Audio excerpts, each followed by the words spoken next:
नेपाल के जंगल में सर्दी पड़नी शुरू हो चुकी थी।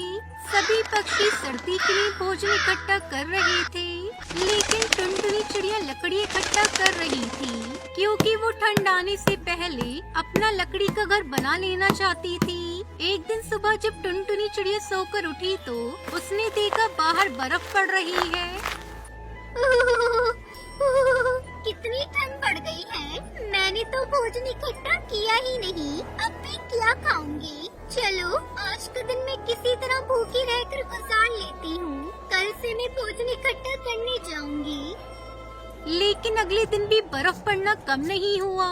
कई दिनों तक लगातार बर्फ गिरती रही। जंगल में दूसरे पक्षी आराम से अपने घरों में बैठकर भोजन खा रहे थे, पर टुनटुनी चिड़िया भूख से बेहाल थी।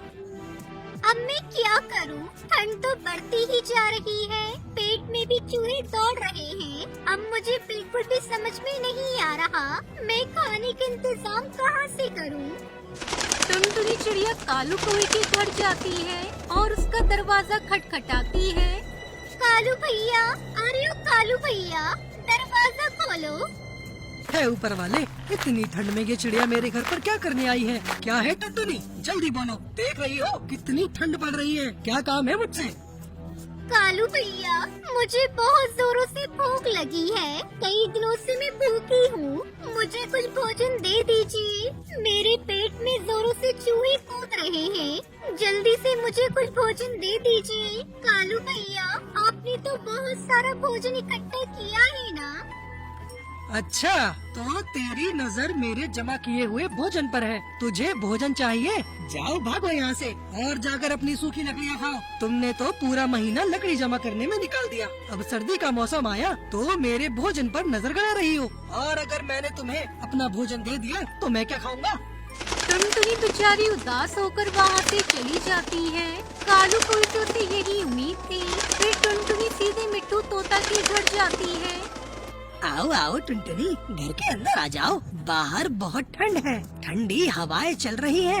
ऐसे ठंड में तुम घर से बाहर क्यों निकली हो टुनटुनी, मुझे बताओ।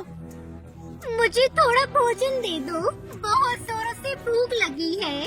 जंगल में कहीं भोजन नहीं मिल रहा है। लेकिन टुनटुनी, तुम्हें तो पता ही है, हर ठंड में जंगल में भोजन की कमी हो जाती है। फिर तुमने पहले से भोजन इकट्ठा क्यों नहीं किया? क्या बताऊं मिट्टू भैया, लकड़ियों को इकट्ठा करने के चक्कर में मैं भोजन इकट्ठा करना भूल गई। कोई बात नहीं टुनटुनी, मेरे पास बहुत सारा अनाज है। ये अनाज की एक बोरी आप अपने साथ ले जाएं और भोजन की जरूरत पड़े तो दोबारा आ जाना। और अगली बार लकड़ियों के साथ साथ अनाज भी इकट्ठा करना मत भूलना। आपका बहुत बहुत धन्यवाद मिट्टू भैया, अब मैं चलती हूँ। टुनटुनी चिड़िया ने आज कई दिनों के बाद पेट भरकर अनाज खाया था। अनाज खाकर उसे नींद आने लगी। वो आराम से अपने लकड़ी के घर में सो गई। उसी रात जंगल में तेज तूफान आ गया। सभी पक्षियों के घर नीचे गिर गए। अब हम सभी कहाँ जाएंगे इतनी ठंड में? इस तरह खुले में रहे तो बर्फ में आकर जाएंगे। क्या करें, कोई कुछ उपाय बताए। मैंने देखा है, टुनटुनी ने अपना लकड़ियों का मजबूत घर बना लिया है। अब वो आराम से अपने लकड़ी के घर में सो रही है। इस भयंकर तूफान में केवल टुनटुनी का लकड़ी का घर ही सलामत बचा है। तभी बुलबुल बोल पड़ती है, तो हम सब चलते हैं टुनटुनी के लकड़ी के घर में रहने के लिए। नहीं नहीं, वो टुनटुनी हमें अपने घर में क्यों रहने देगी? हमने तो उसे भोजन देने से मना कर दिया था जब वो हमारे पास भोजन मांगने आई थी। वो सभी बातें कर ही रही थी कि तभी टुनटुनी चिड़िया वहाँ आ जाती है। कालू भैया, अरे ओ मिट्टू भैया, आप लोगों को चिंता करने की कोई जरूरत नहीं। जैसे ही मुझे पता चला कि आप लोगों का घर तूफान में उड़ गया है, मैं आप सबको लेने के लिए आई हूँ। मेरे लकड़ी के घर में बहुत जगह है, आप सब आराम से रह सकते हैं। और मेरा लकड़ी का घर अंदर से बहुत गर्म है, आप लोगों को ठंड में कोई दिक्कत नहीं होगी। आप सब मेरे साथ मेरे घर में चलें। फिर सभी पक्षी टुनटुनी के लकड़ी के घर में आ गए और पूरी ठंड उन्होंने टुनटुनी की लकड़ी के घर में हंसते हंसते गुजारी। मुझे माफ कर दो टुनटुनी चिड़िया, मैंने तुम्हारी मदद नहीं करी। मैं तुम्हारी मदद नहीं कर पाया, मैं बहुत सेल्फिश हो गया था। कोई बात नहीं कालू भाई, हर किसी से कुछ न कुछ गलती हो जाती है। इस तरह सभी पक्षी हंसी खुशी एक साथ रहने लगते हैं। टुनटुनी और उसकी 7 साल की बेटी पिंकी बहुत ही गरीब थे। टुनटुनी के पति की मौत के बाद से ही टुनटुनी और पिंकी बड़ी मुश्किलों में जी रहे थे। टुनटुनी अपने घोंसले का किराया भी नहीं दे पा रही थी। ऐसा जुल्म मत करिए सेठ जी, मेरे पति ने कितने सालों तक आपके यहाँ काम किया है, आज वो नहीं रही तो आप हमें घर से बाहर मत निकालो, इतनी ठंड में हम कहाँ जाएंगे।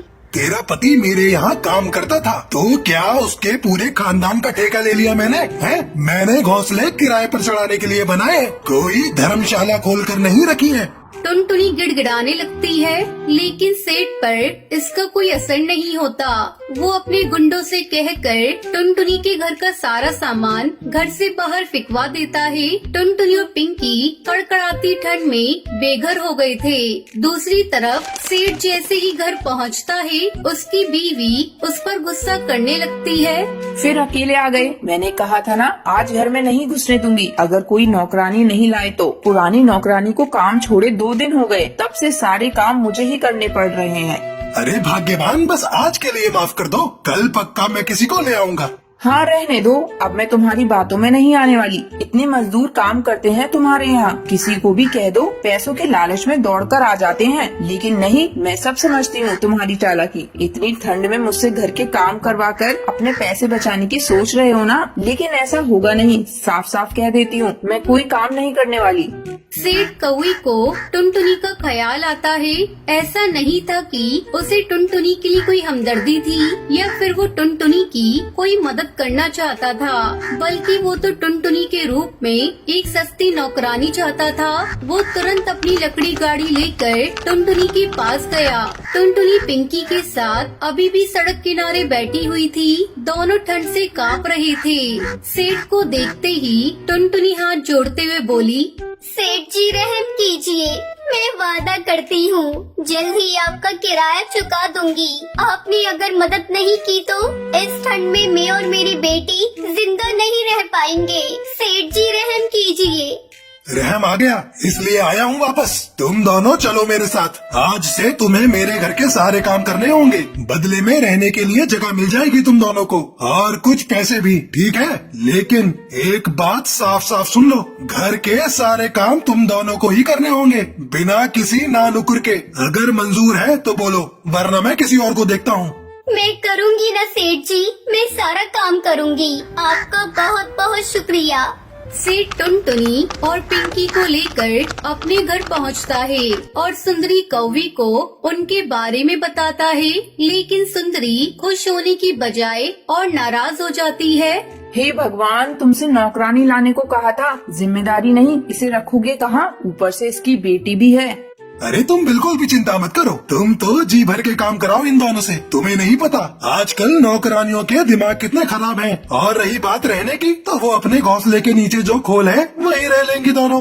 सुंदरी कौवी टुनटुनी को काम पर रखने के लिए मान जाती है और टुनटुनी को घर के नीचे पेड़ के खोल में रहने को कहती है। खोल को देखकर पिंकी टुनटुनी से कहती है, माँ यहाँ तो सिर्फ खोल है, दरवाजा तो है ही नहीं, हम यहाँ कैसे रहेंगे माँ? मैम साहब, हम दिन में तो यहाँ रह लेंगे, लेकिन रात को?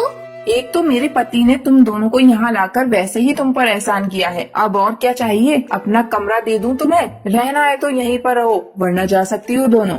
नहीं मैम साहब, हम रह लेंगे यहीं पर, बस अगर जमीन पर कुछ बिछाने के लिए और रात को ओढ़ने के लिए कुछ मिल जाता तो बड़ी मेहरबानी होगी। क्या मुसीबत है, रुको यहीं पर। सुंदरी कौवी कुछ ही देर में एक फटी पुरानी चादर लेकर वापस आ जाती है और उस चादर को वो टुनटुनी को देते हुए कहती है, ये लो, इसी से काम चलाओ, चाहो तो बिछाओ, चाहो तो ओढ़ लो। अब मुझे डिस्टर्ब मत करना, मैं सोने जा रही हूँ। सुबह मेरे उठने से पहले चाय और नाश्ता तैयार हो जाना चाहिए, समझी? सुंदरी अपने घोंसले में जाकर आराम से सो जाती है। टुनटुनी उस चादर से पिंकी को अच्छी तरह लपेट देती है और खुद ऐसे ही जमीन पर लेट जाती है। दिसंबर की उस ठंडी रात में टुनटुनी और पिंकी का बुरा हाल था। खोल में हर तरफ से ठंडी हवा आ रही थी। फिर अगले दिन अरे महारानी, अब तक सो रही है? तुझे रात को ही कहा था ना, मेरे उठने से पहले चाय नाश्ता तैयार हो जाना चाहिए।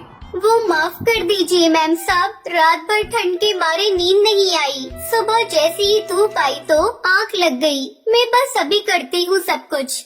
टुनटुनी उठकर तुरंत घर के कामों में लग जाती है। सुंदरी कौवी जितनी जुबान से कड़वी थी उतनी ही दिल से भी कठोर थी।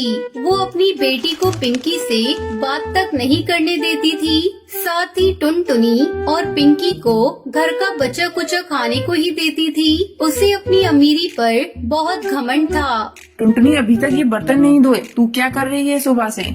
मैम साहब, अभी झाड़ू पोछा करके निपटी हूँ। वैसे सुबह तो बर्तन धोए थे मैंने। तो तुझे क्या लगता है मुफ्त की रोटी तोड़ने लाए हैं तुझे यहाँ पर? ये तेरी पिंकी सारा दिन बैठी रहती है, इसे क्यों नहीं कहती काम करने को?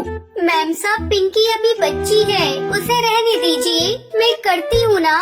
हाँ, और हम बैठे रहे तेरे इंतजार में कि कब बर्तन धुलेंगे और कब हम खाएंगे। साफ साफ सुन ले टुनटुनी, ये नवाबी मेरे सामने तो चलेगी नहीं। जब तू घर के दूसरे काम करती है तब तक इस पिंकी को बर्तन धोने में लगाया कर। ऐसे ही पूरा 1 महीना गुजर गया। टुनटुनी ने सेठ से जब अपने काम के पैसे मांगे तो सेठ गुस्से से बोला, तुझे रहने की जगह दी है, खाने को भी देते हैं, अब पैसे क्यों चाहिए तुझे? कैसी बात कर रहे हो सेठ जी? पूरा महीना मैंने और मेरी बेटी ने कैसे काटा है हम ही जानते हैं। पिंकी को ठंड की वजह से बुखार है, मुझे उसे डॉक्टर के पास लेकर जाना है और आपने मुझे पैसे देने की बात तो पहले ही कही थी ना, अब आप कैसे मुकर सकते हो? हाँ हाँ ठीक है।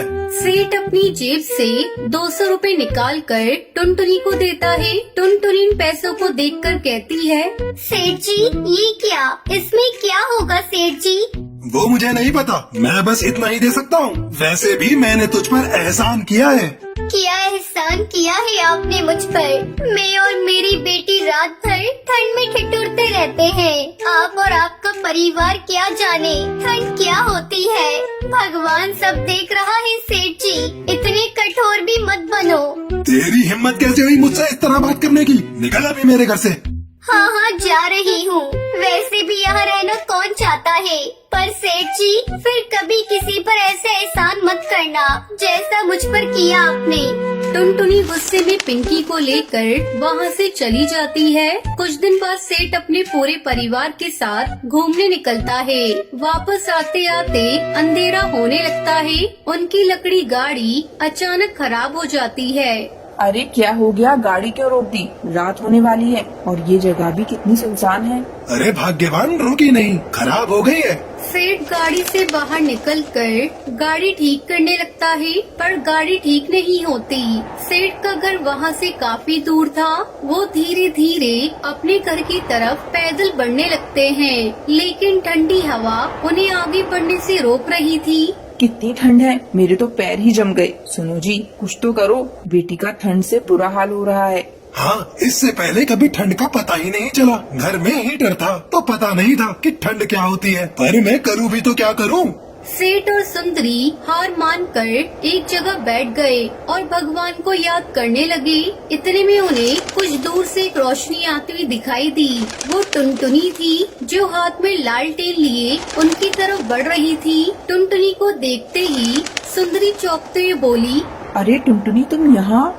मैं यही पास वाली फैक्ट्री में मजदूरी करती हूँ। यहाँ पास ही में मेरी झोपड़ी है, आप सब जल्दी मेरे साथ चलिए, यहाँ बहुत ठंड है। टुनटुनी उन सभी को अपनी झोपड़ी में लेकर जाती है और ओढ़ने के लिए एक मोटा कंबल देती है। सेठ और सुंदरी बहुत शर्मिंदा थे। सुंदरी कौवी हाथ जोड़कर टुनटुनी से कहती है, टुनटुनी, मुझे माफ कर दो, मैंने तुम्हारे साथ गलत किया। ठंड की मार क्या होती है इसका आज मुझे पता चला। टुनटुनी उन दोनों को माफ कर देती है।